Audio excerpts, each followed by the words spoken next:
Hello, lovely people. Hope you're doing marvelously well. It's Warren Huart here with Produce Like a Pro. And in today's episode, we're going to do one of two things. Firstly, we're going to review this. What is this, you ask? So it's the BAE G10, which is styled after, of course, the 560 or 560B. So what we're going to do is we're going to print a various bunch of sources through it. I'm going to take a song by Little Empire, and I'm going to print the kick through it, the snare through it, all kinds of fun things. I've set up my console. I've run a 1K test tone through my console, and I've got two channels exactly equal. And we're going to put these on the channels, and we're going to compare, and we're going to print, and we're going to listen. And you can make up your own mind. These are beautiful pieces of equipment. Everything that BAE makes, I love. As you know, I'm sure if you watch my channel, you'll know I love their stuff. It's very well made. It doesn't buzz and click. It's clean. As much as I love vintage stuff, there's always issues. So I have a real affinity for well-made American quality stuff. Low pass filter, high pass filter, and an on and off. So let's try it out. Oh, and what's the best thing about this? We're going to give one of these away. So after the review, don't forget, enter the raffle. And all you have to do is do all of these fun things like subscribe to the channel, tweet, Facebook, all those kind of things. And every time you do that, you get an additional raffle ticket and you get a chance to win the lovely BAE G10. So we have a 560B in and a G10 over here. We've balanced both our inputs on 1 and 2 completely, sent a 1K test tone. They're both printing exactly 0 dB through the console. There's no compression on the console. There's no EQ engaged, nothing. So the only thing that we're going to hear different is going to be these. So the 560B, everything's set to the center. Same with the G10, so there's no application of gain. So the first thing I want to do is listen to, let's put on. So what I'm hearing at the moment, we're not printing it through there, but if you see, it's set at about, let's pull it down ever so slightly. As you can see, we set 0 dB there on the VUs. Okay, so this is going to be interesting. What is this doing when I engage it? So a lot of analog equipment tends to have a little bit of gain staging. It has transformers in there, a lot of components that seem to add more volume when engaged. So just passing a signal through this 560 without even engaging the EQ, not that it should matter because the EQ's off in the centered point. Let's engage it. Let's go look at the VUs. So it's immediately adding about 2.5 dB just by engaging it through the insert. Okay, so mute that one.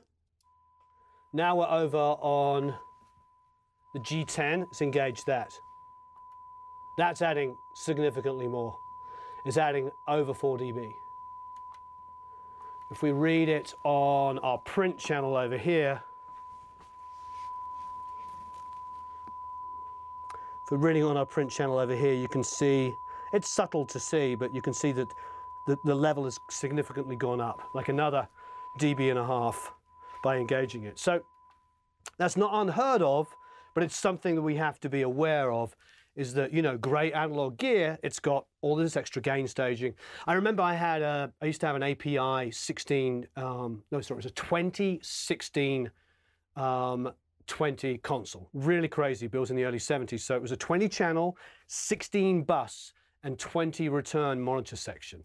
So I don't know why 20 return, because of course tape machines in those days were 8, 16, and 24. But anyway, it's probably for other reasons. A lot of those consoles were custom built for the customer themselves.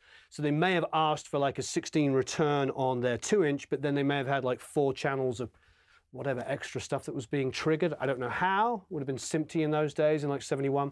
But anyway, the thing about that console is like the gain staging on it was insane. If I put a 0 dB from Pro Tools through it, there were so many levels of gain. By the time it came out the other end, it was like an absolute square wave. So we ended up printing very, very small signals through the console, not to overdrive it.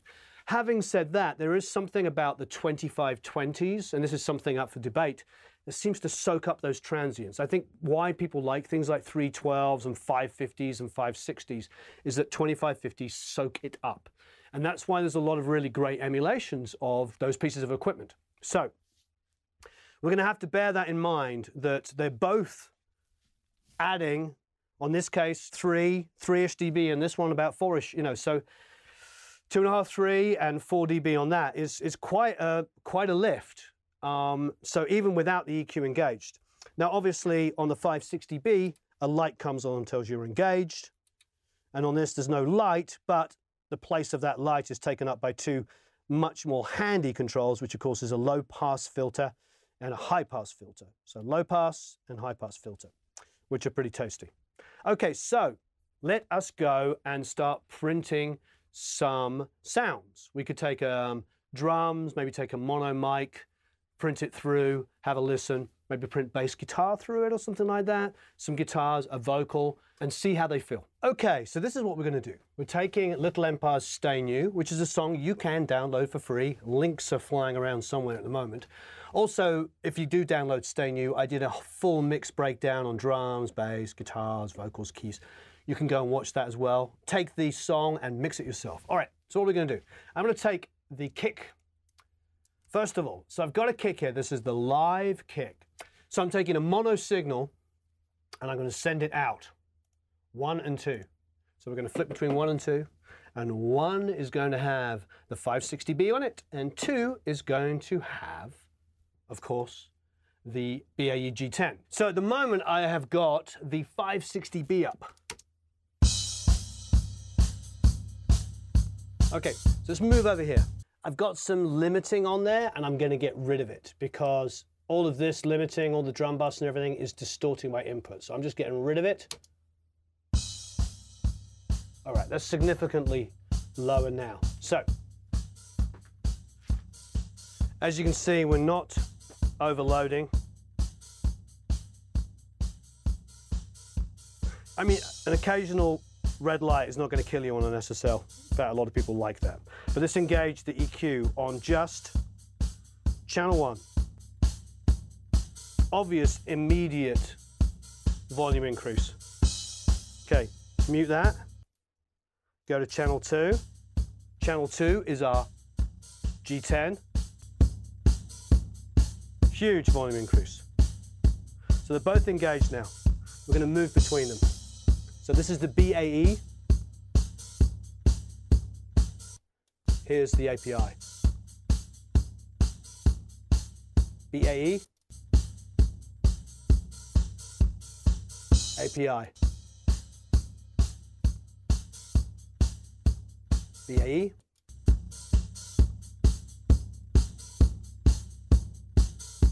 API. Now obviously that volume difference is quite noticeable. I'm going to engage. So now I'm engaging. Now for a kick drum, this is what I would personally do. I actually like 560s and the G10s. I like the style of EQs on kick drums. I use them on kick and snares all the time.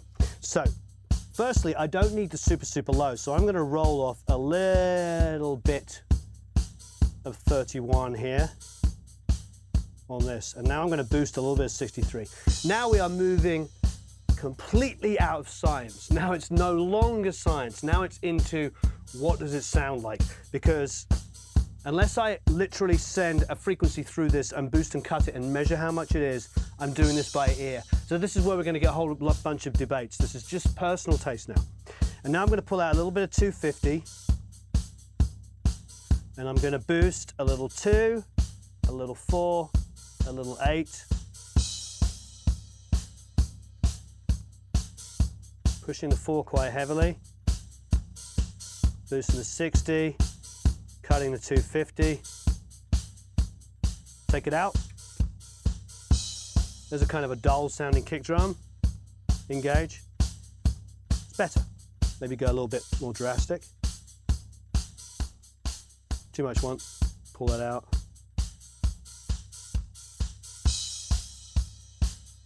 Out.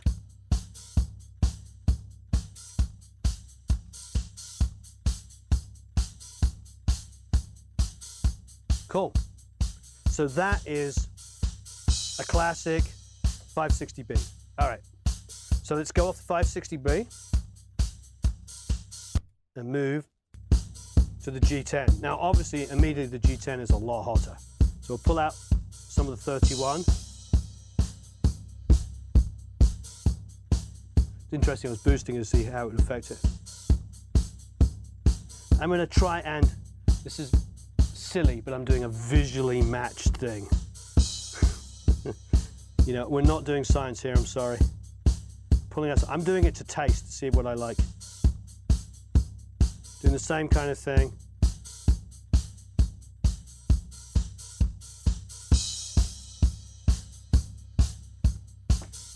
Okay, so what I've done, because they have different output levels, the G10 is significantly louder.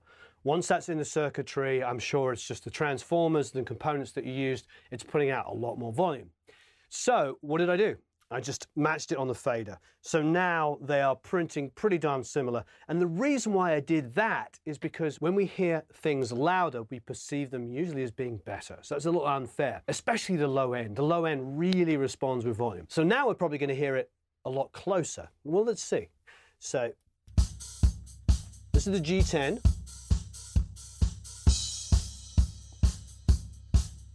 Sounds good.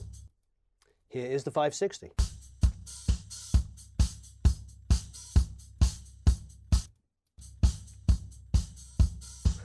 I mean, the obvious difference is the low end is just a little bit, it's just bigger on the G10. I can hear the air on the kick. So here is G10 now.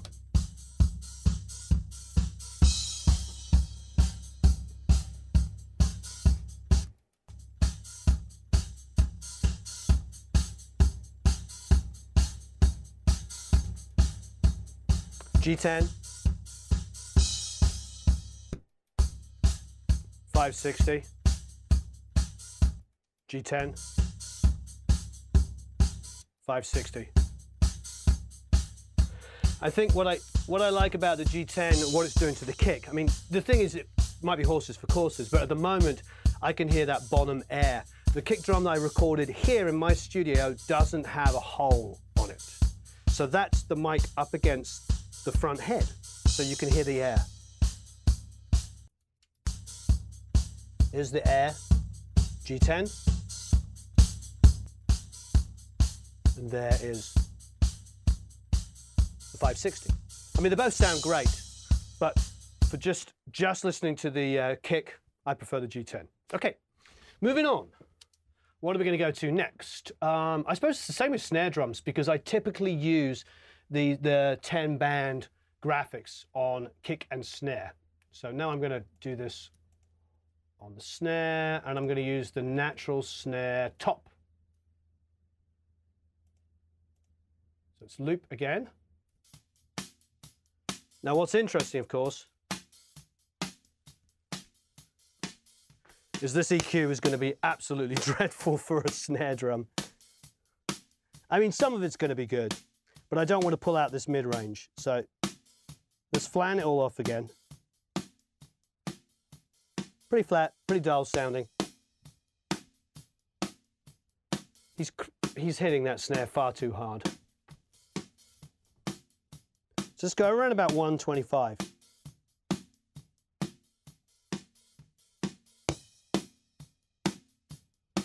Maybe some 250. See what 1K does.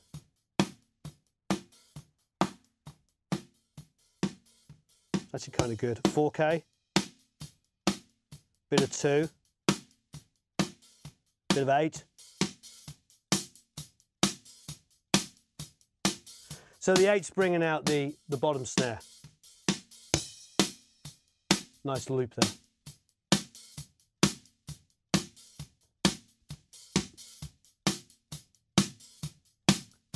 Okay. I'm pulling out the 31 completely, we don't need it. Okay. So it's quite it's not a particularly great snare drum sound, just the snare top on its own. So I've done quite a lot of EQ there. A lot. Take the EQ out. obviously one of two things have happened. It's sounding better, but it's also sounding significantly louder. Okay, so let's mirror that visually, which again, of course, is not science. Let's visually mirror that on our G10. No science involved in this, sorry.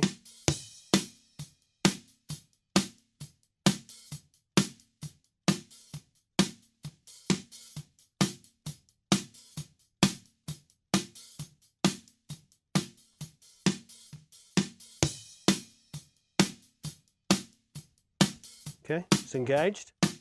Okay, so I'm going to float, turn off my 560, go to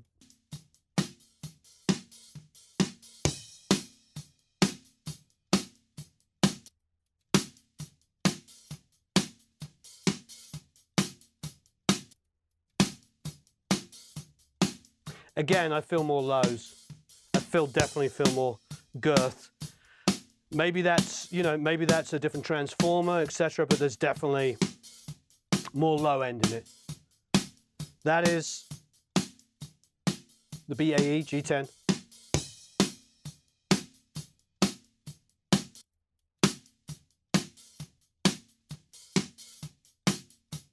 Okay, so definitely feel some more low end. So this is what I'm going to try, because I think what we're learning here is like, yes, there's some more low end, but my guess is, seeing as we've balanced the outputs on these now, so they're basically now outputting the same amount. My guess is, if there's a difference in tone, if the EQ's engaged but there's no EQ applied, then the electronics themselves will have that sound. And that's a good way of saying, well, Warren, maybe you boosted more low end. Well, let's find out. So here's the 560. For my purpose, I'm going to turn it up a little bit. 560. G10. It's definitely warmer. We all hate the word warmer. It's definitely got some lower bottom end going in there.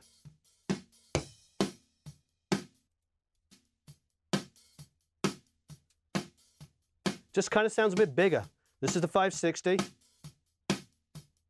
Here's the G10. Now, don't get me wrong, these are both amazing pieces of equipment.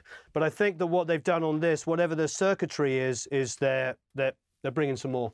This is great. I use this on my kick. This is my kick 560, so don't get me wrong. I use this on every mix, whether it be Aerosmith, Ace Frehley, whatever. This is a wonderful piece of equipment.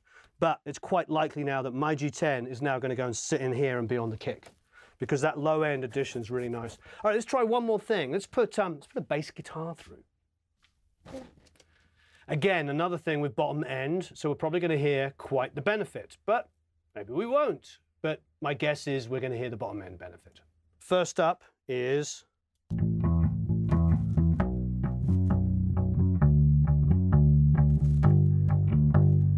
it's farting out because there's no compression or anything on it. Normally I would have compression on it.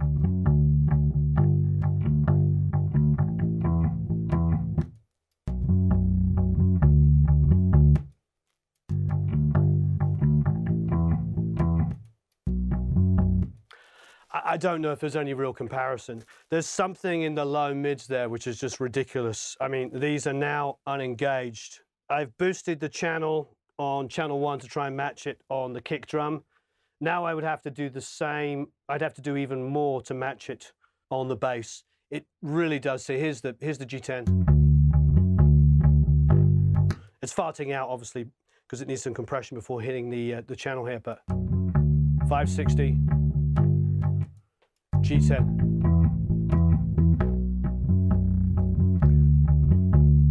I like people to make up their own minds, but let's do a little volume thing as well, okay? Because that low end is there's definitely more low end coming from the G10. So let's try this. So I'm going to bring down my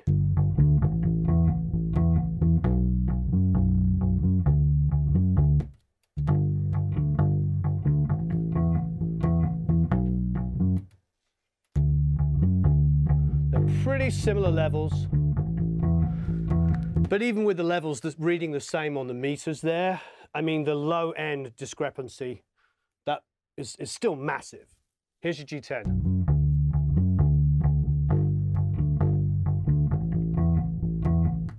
Here's your 560. Remember, we're not talking a brand new 560. We're talking a beautiful mint condition original one. It's quite an old one. Well, I don't know if it's that old. It's older. G10, 560. There's a toughness to the 560B I like. Definitely got some more 1K-ish kind of da-da-da, but okay. Well, I think we've proved the major differences between the two, between the 560 and the G10. It's definitely all about the low end. And whatever the experts out there, those of you that know why the G10 is putting out that much more level, obviously it's a component-based issue, but it's louder, it's punchier, it's sort of definitely pushing a lot more air out of these speakers and got a lot more low end to it. So, big fan. Okay, so what do? You enter the raffle to win one of these beautiful G10s. If I look down here, I have one wrapped up, ready to go. Still got tape on it. I haven't even opened it. I'm gonna swap that one out and this one, and I'm gonna put it in the kick. So that's gonna be my kick one, because I'm telling you now, that's what I want on my kick drum. So that's going to go, the G10's going to go on the kick drum on my 560. The other one's going to slip over there onto the snare. That's definitely going to happen. The other brand new one that's still in the wrap is yours to win. So, as usual, enter the raffle.